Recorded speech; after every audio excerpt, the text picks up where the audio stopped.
एक बार फिर से सबको जय मसीह की। एक बार फिर से परमेश्वर ने हमें मौका दिया है कि हम वचन से सीखें।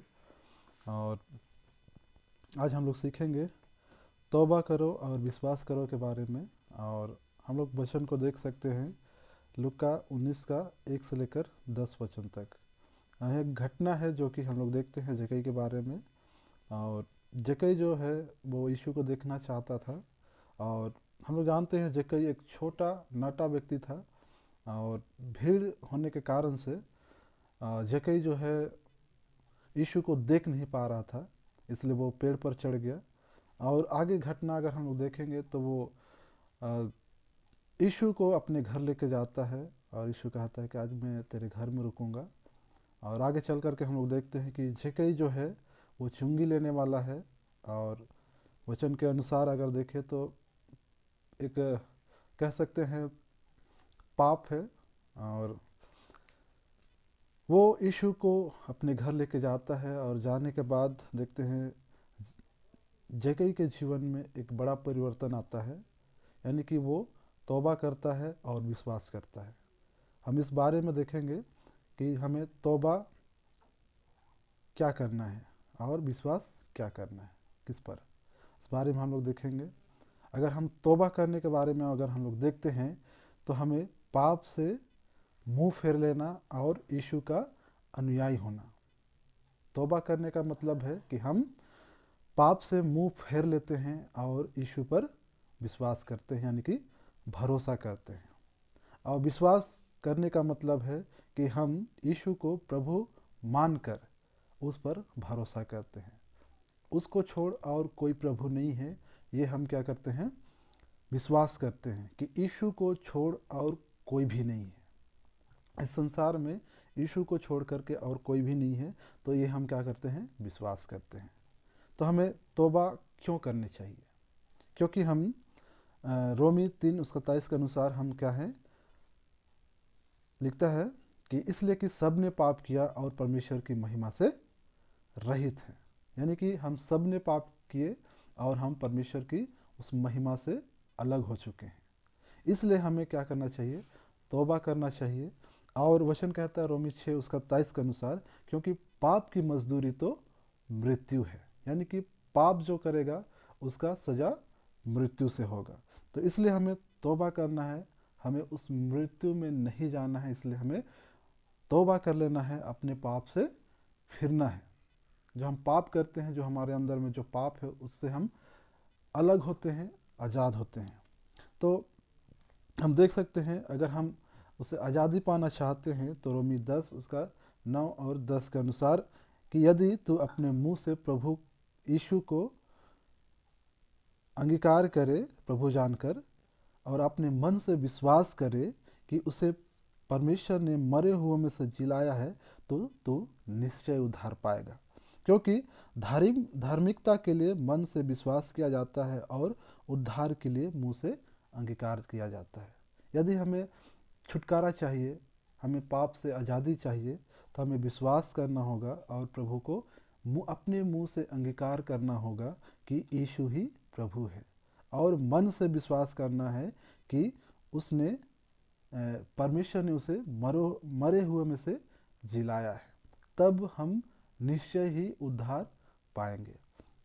और इसलिए हमें विश्वास करना है और तौबा करना है कि हम पाप से छुटकारा पा सके, हम पाप से आज़ादी पा सके। और हम लोग तौबा कैसे करनी है, पतरस प्रेरितों के काम के अनुसार अगर 2 उसका 38 से 41 तक में अगर देखें तो वहाँ हमें किससे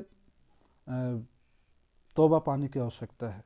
वहाँ लिखता है, पतरस ने उससे कहा, मन फिराओ और तुम में से हर एक अपने अपने पापों की क्षमा के लिए यीशु मसीह के नाम से बपतिस्मा ले, तो तुम पवित्र आत्मा का दान पाओगे। यानी कि अगर हम कह सकते हैं कि अगर हम मन नहीं फिराते हैं और अपने पापों की क्षमा के लिए बपतिस्मा नहीं लेते हैं, तो हम पवित्र आत्मा का दान नहीं पाएंगे, यानी कि हम छुटकारा नहीं पाएंगे। इसलिए हमें तौबा किससे करनी है?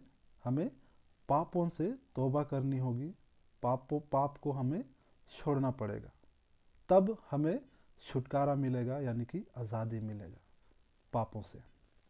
और जब हम ऐसा करते हैं तो हम निश्चय ही हम उस छुटकारे को पाते हैं। अगर हम देखें तो निश्चय है, जो कि हम यूहन्ना 1 उसका 9 के अनुसार अगर देखेंगे तो वही एक आने वाला ज्योति के बारे में हम लोग देखते हैं कि वो आएगा। भविष्यवाणी के द्वारा कहा गया था कि वो आने वाला है, छुटकारा देने वाला आने वाला है। तो हम वहाँ पर पाते हैं कि वो हमारे लिए मरेगा, ये हम देखते हैं। इसलिए निश्चय ही वो हमारा एकमात्र मार्ग है, एकमात्र द्वार है, जो कि हमारे पापों को मिटा सकता है, क्षमा कर सकता है। इसलिए जब हम आज सीख रहे हैं कि हमें तौबा करनी है और विश्वास करनी, यानी कि हम पाप से तौबा करें और यीशु पर भरोसा रखें कि वही हमें छुटकारा दे सकता है। तो आज हम लोग इन 2 बातों पर हम लोग मनन किए, देखे, सीखे।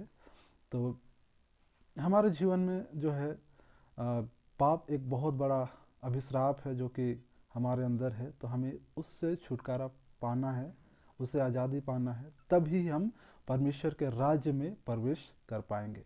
अन्यथा हम लोग उसके राज्य में नहीं जा पाएंगे, क्योंकि लिखता है सुई के नाके से ऊँट का गुजर जाना सहज है, लेकिन स्वर्ग के राज्य में पार होना उतना ही कठिन है। इसलिए जब तक हम लोग इस संसार में हैं, तब तक हमें जब तक हम छुटकारा नहीं पा ले, जब तक हम उद्धार ना पा ले, हम उस राज्य में प्रवेश नहीं कर सकते हैं। तो आइए जब हम लोग इन बातों को सुनते हैं और सीखते हैं कि हमें केवल और केवल यीशु ही बचा सकता है, तो हमें उसके पीछे जाने की आवश्यकता है। हम उस जगह के समान देख सकते हैं कि वो यीशु के पीछे चला, वो सब कुछ छोड़कर, सब कुछ त्याग कर यीशु के पीछे चलने लगा, और वो सब कुछ त्याग दिया, धन दौलत महिमा सब कुछ। मैं ये नहीं कहता कि सब कुछ छोड़ दे, लेकिन आप मन फिरा करके यीशु के पीछे चलने का प्रयास करें। और परमेश्वर सभी को आशीष दे आज के इस संदेश के द्वारा से। और मैं यहीं पर अंत करता हूँ। इससे पहले कि अंत करूँ, आप मेरे चैनल को सब्सक्राइब करें और लाइक करें, ताकि हम इस तरह से फिर से हम लोग मिल पाए और वचन से हम लोग सीख पाएंगे। धन्यवाद।